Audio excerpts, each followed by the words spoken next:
BuzzFeed News revealed that actor Anthony Rapp had been assaulted by Kevin Spacey back when he was 14 years old. At least there were sexual advances made by Kevin Spacey toward Anthony Rapp when he was 14 years old.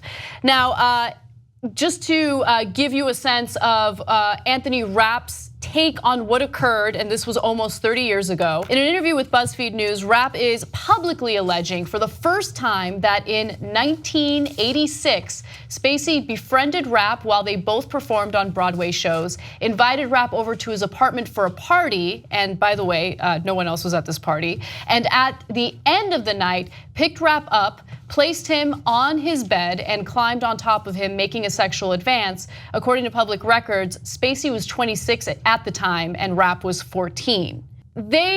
Apparently Rapp had gone to Spacey's apartment, and at one point, the only person who's in Spacey's bedroom, sitting at the edge of the bed, apparently watching a movie or something, was Rapp. And here's what happened. Spacey sort of stood in the doorway, kind of swaying. My impression when he came in the room was that he was drunk. He picked me up like a groom picks up a bride over the threshold, but I don't like squirm away initially because I'm like, what's going on? And then he lays down on top of me. He was trying to seduce me. I don't know if I would have used that language, but I was aware that he was trying to get with me sexually. Okay. So he manages to kind of get away and get out of the situation before anything else happens.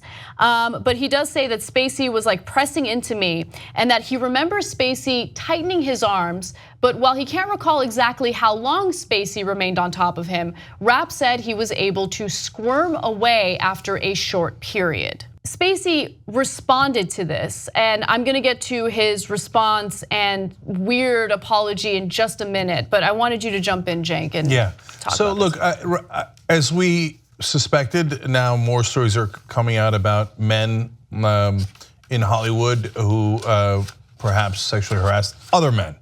And in this case, it's a 14-year-old, so that is deeply problematic. And Kevin Spacey for a long time denied that he was gay, and there was enormous rumors about it. And look, everybody gets to make their own choice about that because we don't know what it is to live in a closet and the pressures that come along with it, and we don't know what jobs he would have been denied out of bigotry and discrimination.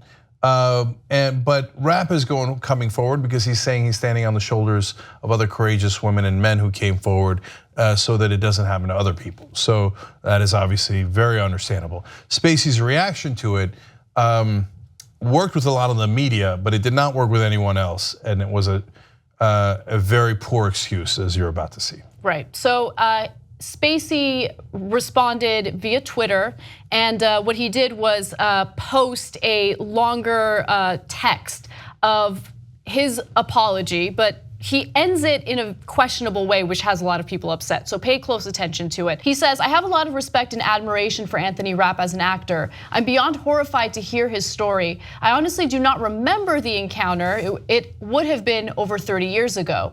But if I did behave then, as he describes, I owe him the sincerest apology for what would have been deeply inappropriate drunken behavior, and I'm sorry for the feelings he describes having carried with him all these years, okay? And Rapp does specify that every single time that Spacey got a new role or received some sort of award for his work, his stomach would churn because he had this deep, dark secret that he didn't share with many people. He only shared it with a few individuals that were extremely close to him. By the way, BuzzFeed did reach out to those individuals who corroborated this story.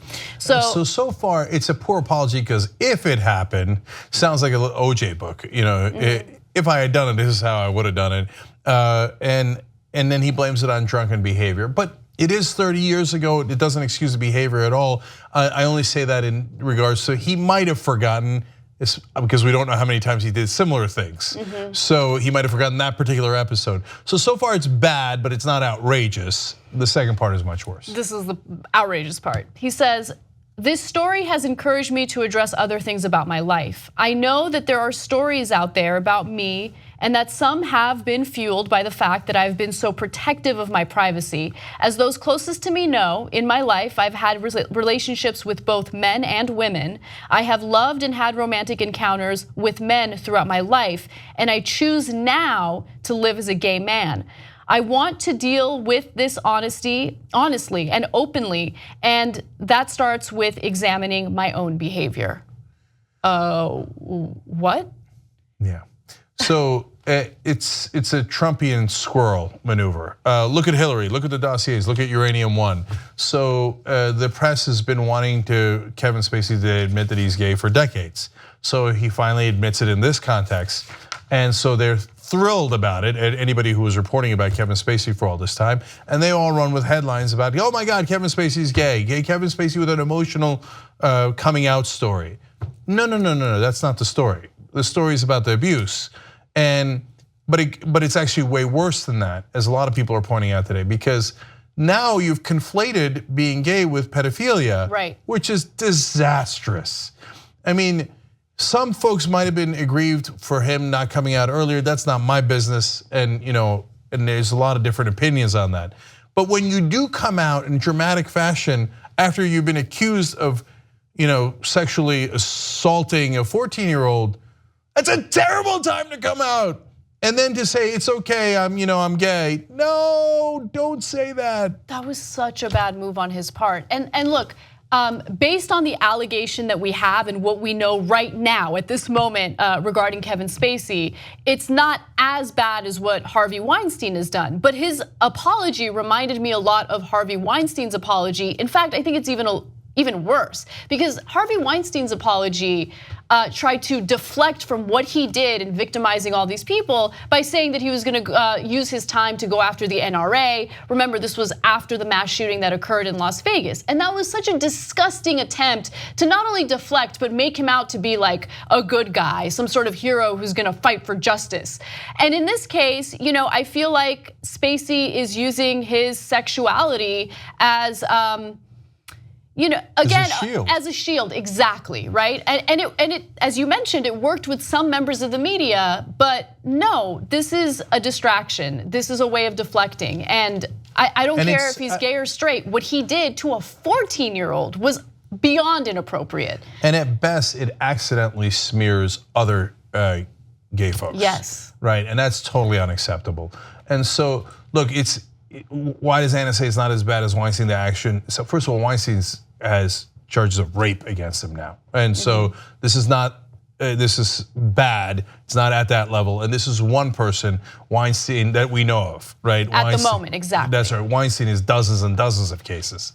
Now, having said that, yes, his excuse is worse because it's not just about him. It hurts other people in his community and that are other human beings, and it's not right.